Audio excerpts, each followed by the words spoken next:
Music is life, you don't know. And I'm all set and ready to blow. I got some places out there I wanna see. It's gonna be irate, yeah. So put your hand in the air just for me. I want it up for the world to see, 'cause I wanted you and me's a fire. I'll bring the flame. It's gonna be irate, yeah. Boom, this is Mr. Nye, and you're listening and watching SAT Telecoms. Boom!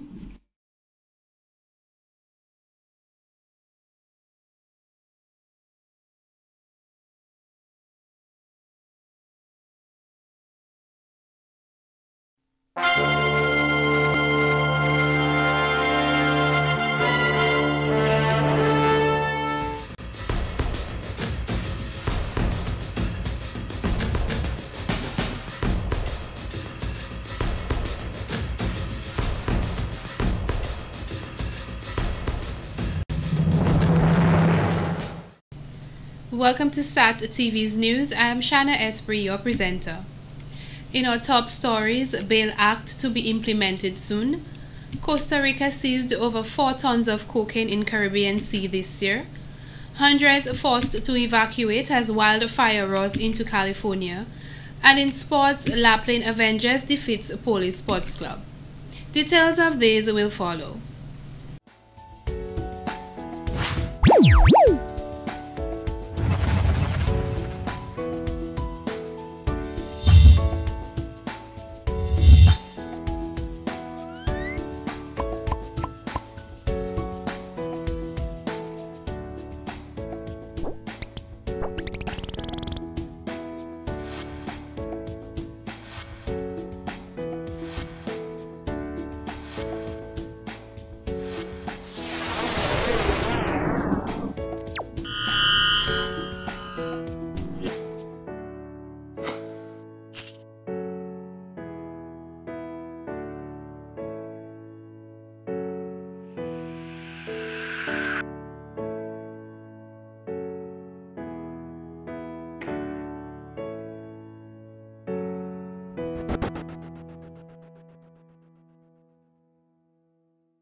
Welcome back.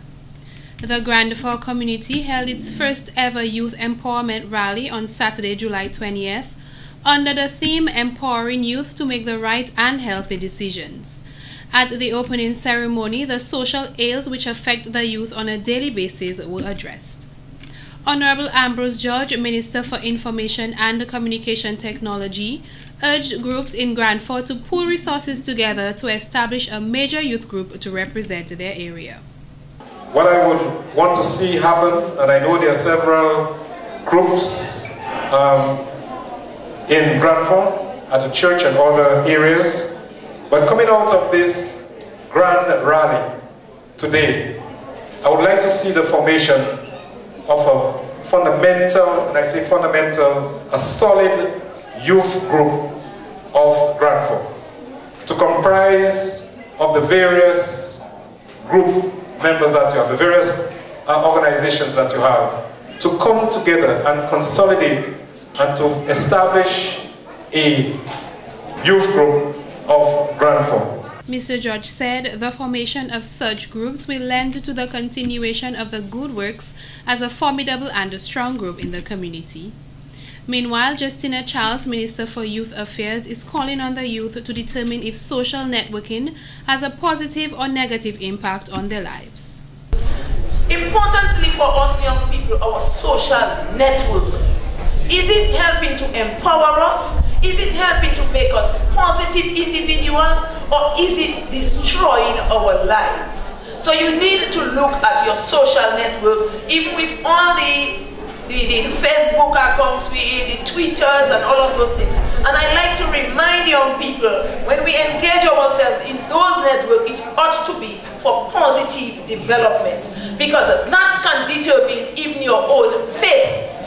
Mrs. Charles admonished the youth to be mindful of the information placed on these social networks, as many times people are branded by the things they see.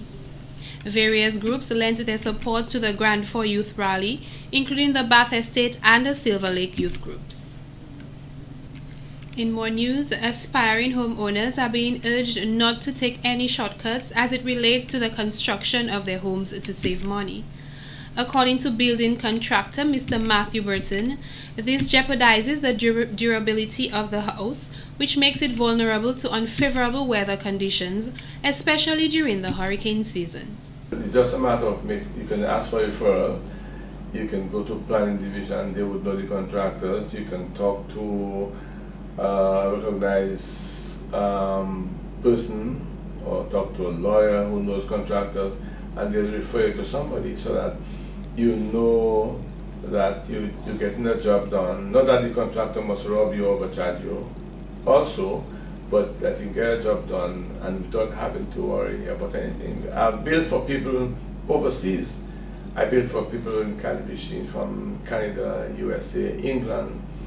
And one of the guys came down to Dominica after sending his money to me.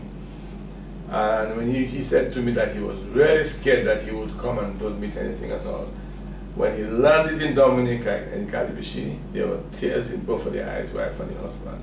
They couldn't believe what they were seeing. The structure was up, well done. They liked what they saw. Following Hurricane David, he said, many of what he refers to as fly-by-night contractors emerged. They promised cheaper construction prices than that of the authentic contractors, and people would fall a prey to these people. A lot of times, homeowners get disappointed because they have to spend more money hiring an authentic contractor when the fly-by-night contractors cannot complete the job. Mr. Burton said one of the best ways to resolve this major issue is to implement regulations to ensure that all contractors earn a license and are certified to practice construction. But the main issue, I think, is that people like to have it done cheaper. Anybody's going to get a cheaper price, they'll jump for it. The thing is the technology at all, and I think it has to be it still boils down to people trying to save money on a building, for most part. So, technology now is there, but the technology does not change with doing something the way it's supposed to be done, the right way. Unless people, contractors go doing shortcuts because they want to finish the job to make some money for themselves. He explains a situation where a fly-by-night contractor was hired. I remember passing up one and I saw a building was going up on columns and the guys were using half-inch steel. And that should have been minimum 5/8. And it went up, columns went up, the building went up, and then the building is up there right now. So it's standing, but I am very much assured that the building has been compromised and structure. But there are many other things that they can do, because anything that is inside a wall, the only way to see it is to break it down. And very unlikely would want to break down a house just to see if the steel is correct. So they can have less the amount of steel, even in the decking where you put your steel for your deck, for your floor slab, for your roof floor slab, and then you find that they could put in less steel at further distances apart, and not even the correct size of steel. Mr. Burton noted unless the contractor is genuine about his work, he will take shortcuts that will put more money into his pockets. In other news, the National Youth Council of Dominica on Saturday, July 20th, held its annual General Assembly at the Central Cooperative Credit Union Conference Hall in Portsmouth. During the assembly, the Dominican National Youth Council selected a new executive board. The current executive board submitted a report to the various youth districts island-wide to present the opportunity for young persons to voice concerns and inquire about the council. The General Assembly continued with an address by the Minister of Youth, Port Transport, Ms. Justina Charles. She began by commending the NYCD and its president, Mr. Williams, on the achievements during their term. Ms. Charles emphasized the point that youth are important. Some of the key points to note from her address were: youth are the focal point of development of the nation, youth are agents of change, Youth are vital to the social service, employment, and agricultural sector, to name a few. Mrs. Charles insisted that the youth take advantage of the opportunities offered by the government. Ms. Fenella Wenham, in a previous interview with SAT TV News, stated that she was confident in being re-elected as president. However, votes went in the favor of Mr. Jazariah Benoit, Local Economic Development Officer for the Caribbean Economic Development Program. Mr. Benoit says the mandate of the National Youth Council is to empower young people to rise to greater levels in their careers and forward advancement. The newly elected president is hopeful that the council will be able to acquire at least 1 acre of land on which they can establish a headquarters.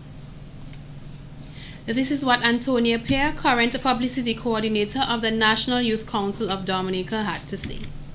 The NYCD aims to give an overview of all its activities, all its achievements, and of course some of the challenges that we face for our last tenure, which was from 2011. So every two years, the NYCD hosts the General Assembly to vote in a new executive. As part of our special speakers today, we have the current Chief Youth Development Officer, Mr. John Roach, and Ms. Fenella K. Wenham, who is the current president of the NYCD, to give her feature address as well, based on the activities, the successes, and some of the challenges of the NYCD for the last 2 years. We're expecting a full house today because we've generated quite a number of interested persons in the role of presidents and the other key positions on the NYCD. But as we always say on Team NYCD, we invite everyone to come aboard and take part in shaping, the course for the future for the youth on the island. The other members of the executives include Chairman Bert Paul, immediate past President Fenella Wenham, First Vice President Nadej Roach, Second Vice President Dalton Maroney, Publicity Coordinator Felicia Peer, and Committee Member Malik Stewart. In more stories, after operating without a Bail Act for many years, a Bail Act will be up for legislation in 2013, according to Dominica's Attorney General, Mr. Levi Peter. In the past, many citizens were outraged when persons who have committed serious crimes receive bail to walk on the streets among law-abiding citizens. However, discussions with some top attorneys revealed that the public must be aware that there is no bail act in which a magistrate can follow for granting or denying bail. And as attorneys, they have a job to do by trying to secure bail for their clients. The bail act has been around in draft form for a long time now, perhaps some might say, with some justification perhaps. Too long. But it's providing what it's been said to provide before, which is to codify broadly, codify what has existed on a common law basis and by practice. So now, rather than it not be written anywhere specifically, it is now in an act, a statute, setting out what essentially happens now. That's why the reason that I am not one of those who think that the Bail Act is the panacea that many people think it is. Because largely the Bail Act will provide what has happened now. The courts will still have a discretion, and the courts will still have to ultimately exercise that discretion. He noted, even with a Bail Act, it is still the magistrate and the judges who will decide whether or not a particular individual who appears before them for an offense should or should not be granted bail. This is also determined on the information submitted to the magistrate or judge about the individual and the offense allegedly committed. So in other words, what happens now, the Bail Act doesn't radically change what happens now. In other stories, the trial of a Dominican businessman for his role in supplying large quantities of drugs between Dominica and Guadeloupe will soon commence. Curtis Shakes Richards of Newtown was arrested under a European arrest warrant upon arrival at the Gatwick Airport in London on Wednesday, June 5, 2013, for his alleged involvement in the drug trade. He is currently remanded at the Guadeloupe prison, according to French authorities. His arrest followed what the French authorities are calling an intense investigation into drug trafficking between the neighboring countries. 5 Dominicans and 1 Guadeloupean were apprehended after a boat traveling from Dominica was spotted on a beach in Guadeloupe, dropping off its cargo on Sunday, June 2nd. 46 kilograms of cocaine and 60 kilograms of cannabis, as well as 92,000 euros in cash, were seized by French police. They also had in their possession 3 shotguns and several rounds of ammunition. Investigations then led to the arrest of the alleged drug lord.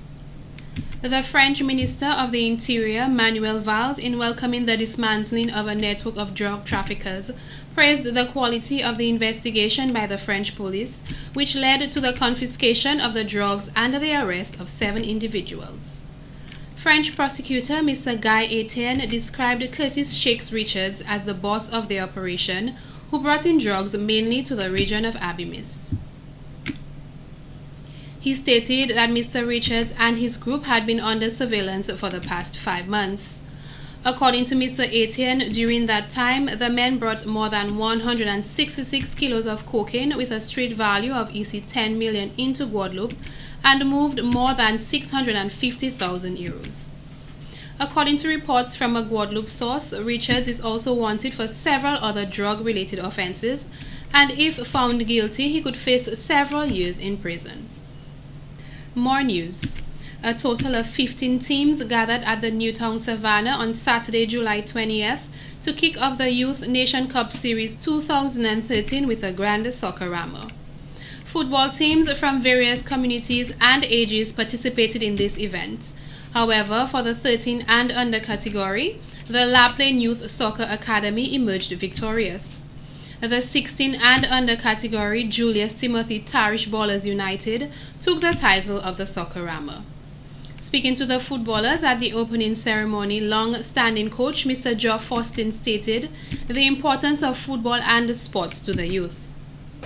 Our major focus is to provide healthy opportunities for our youngsters and to experience quality football and useful competition among their peers, and to utilize the summer vacation to an advantage for personal and team development.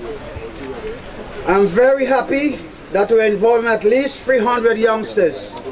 This also entails at least 300 parents, and most definitely about 20 coaches and organizers, officials and administrators. Mr. Glenn Etienne, president of the Dominica Football Association, urged the players to take full responsibility and the benefits of this opportunity. In order for our football to develop, we got to tackle the under-13s and the under-17 because they have played football in the past, and they've realized that that is one of the reasons over the past couple of years we have seen a little demise of our football standard. It's because that maybe we haven't done enough work in nurturing the youth of this time. According to Mr. Etienne, the opportunities are here for the footballers, and he reminded them that sports and academics go hand in hand. Games will commence on Tuesday, July 23rd through Sunday with the 13 and under matches at 10 a.m., whilst the 16 and under teams will commence at 2 p.m. daily. Take a look at highlights of the Soccerama which transpired on Saturday.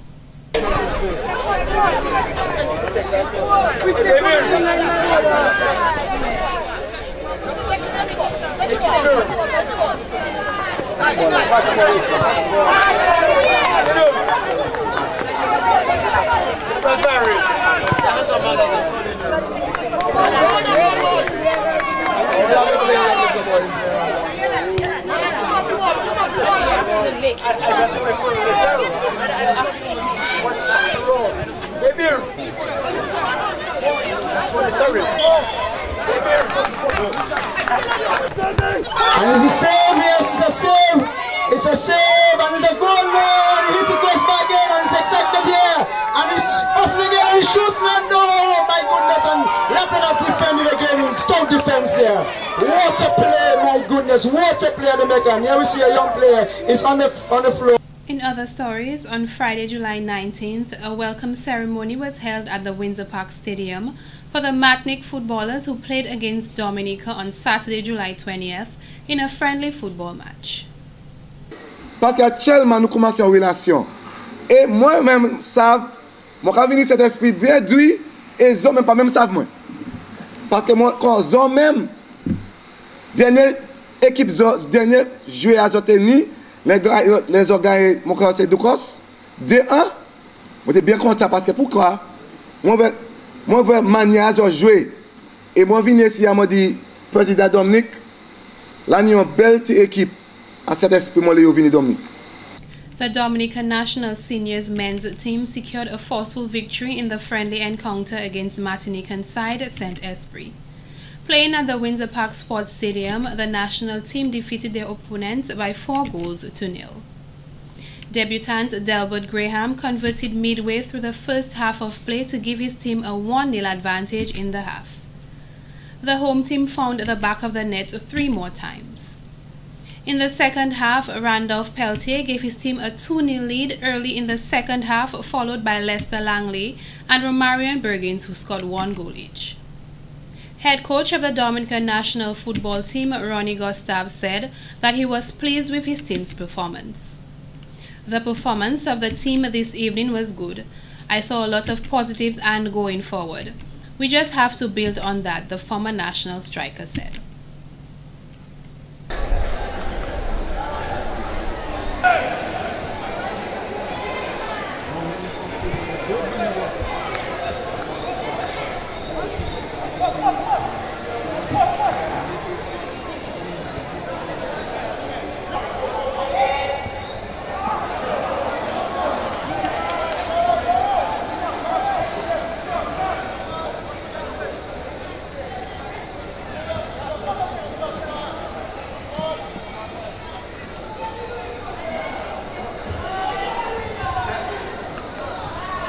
And in court news, Magistrate Bernard Paquette surely made an example of Kurt Shabba James of Portersville, as he does not like his bail conditions to be violated. James, who appeared before Magistrate Paquette on Monday, July 22, 2013, was currently on bail for a sexual offense involving a minor, in which he appeared before the above-mentioned magistrate on Friday, June 14, 2013, and was warned not to reoffend while on bail. However, on Thursday, July 18th, following an incident, he was charged with resisting arrest. According to the facts of the case, 2 police officers were on patrol acting on a report they received and went in search of James. He was seen near the magistrate's court at about 10 a.m., informed of the report made against him and ordered into the vehicle. He did not comply. Other officers assisted in arresting James and he was brought to the Rosa police station. In another incident, a report was made against him as on Tuesday, July 16th, where he threatened to kill Rosa Rodriguez. He admitted threatening Rodriguez to the investigating officer and stated his Spanish girlfriend Sylvia stole 48,000 euros belonging to him. He said she was assisted by Rodriguez to leave the country on a boat she boarded in Portsmouth. He pled guilty to both charges resisting arrest and threats. In mitigation, he told the court he would not leave when the officer instructed him to come along with him, as he was at the court for an ongoing case and was outside during a 5-minute recess, and that the magistrate instructed him not to leave. He said even after explaining to the officer why he could not leave, the officer insisted otherwise. On the matter of threats, he said he was upset that day that his girlfriend stole 48,000 euros he had, which was not his money, but apologized to Rodriguez for the incident. He was sentenced to 3 months imprisonment on the charge of resisting arrest and 3 months for threats to run consecutively. This has been the local segment of the news. Coming up next, regional highlights.